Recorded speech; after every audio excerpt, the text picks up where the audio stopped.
نستعينه ونستغفر ونعوذ بالله من شرور أنفسنا ومن سيئات أعمالنا من يهده الله فلا مضل له ومن يضلل فلا هادي له وأشهد أن لا إله إلا الله وحده لا شريك له وأشهد أن محمدا عبده ورسوله. Today we are still in the Arabic language. We are on lesson, what lesson number is this? 6. Lesson number 6. And in Arabic, we would say Ad-darsu sitta. Okay? Or sadis. We say a sadis, actually. Nah. A sadisa. Sadis. The 6th. Okay? The 6th lesson. Oh, wait here. I'm doing the wrong thing. The 6th lesson. In Arabic, we say Darsu sadis. The 6th lesson. And we went over last week, just briefly, we went over the abjad. We broke the whole alphabet down, right? And we said the abjad, we were on ba. Can someone recite to me or read from your notes ba? We said alif. Alif is the first of signs. It's makhraj, hard to find. And deep inside my mouth I find a hamza lives inside. With idhar, yes, the alif is itself and also hamza. While hamza is itself, naught else, that's it, just hamza, hamza. Loud and strong, while low restrained, opening sifat. The alif comes along with mud, just following a fat, or shows up at the ends of words right before they crash, separates and demarcates to help the reader past. Now hamza, as it seems to need a tad more of a sharh, it rides upon the alifun, the waw, and even ya.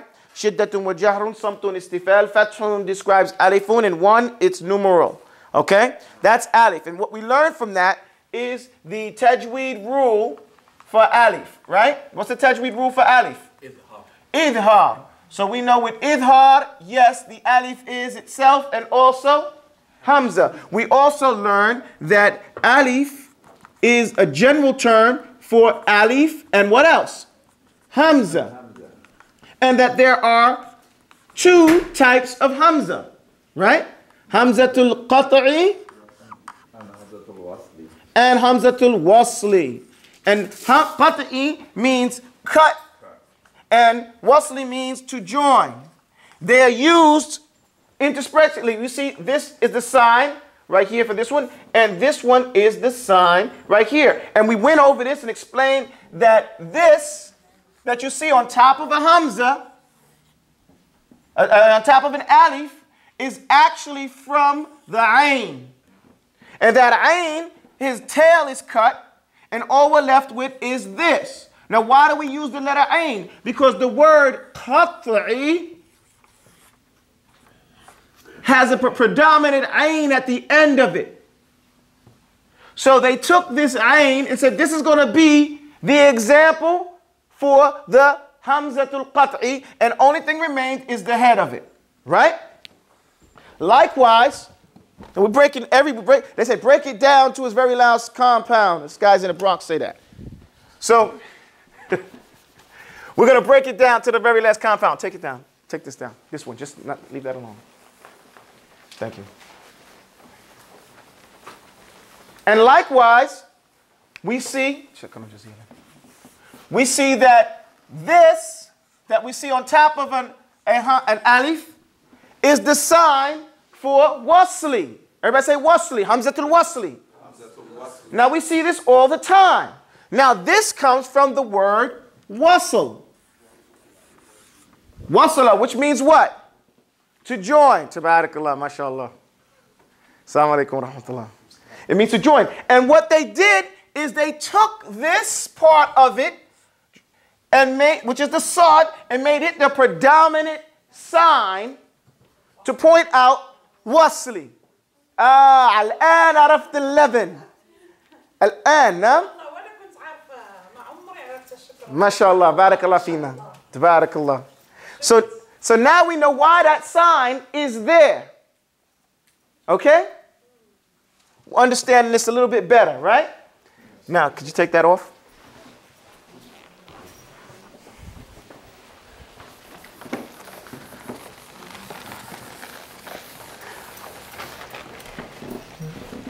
Thank you. So now, after say we said alif is the first of signs. What is the numeric value? We learned the numeric value of alif.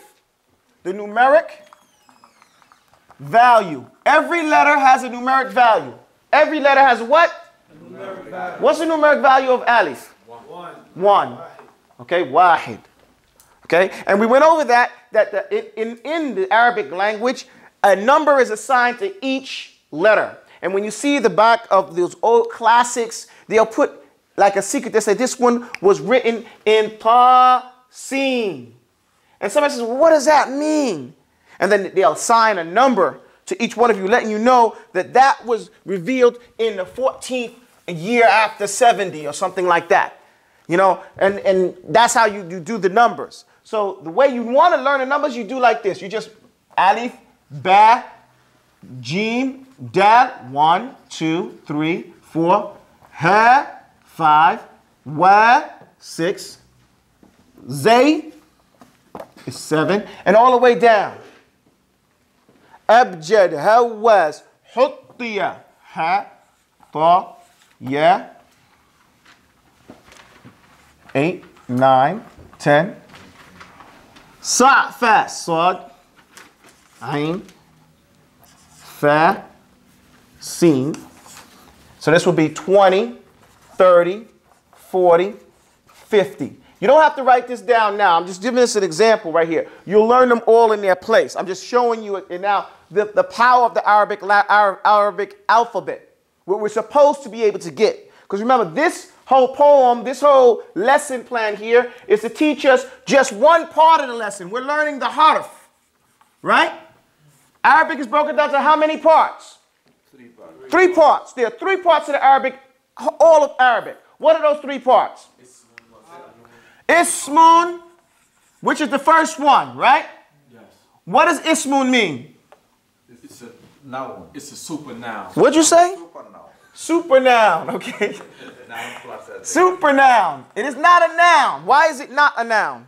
Because it gives description. description also. It's more strength, it has more power than the American or Western noun. What is American Western noun? Person, place, or thing. What is the Muslim noun? Description. Person, place, or thing, description or adjective as they say. It includes everything that they have in that is not an action word. And that is not a word a connector. Right? So it's extra powered. Super noun. That's one point.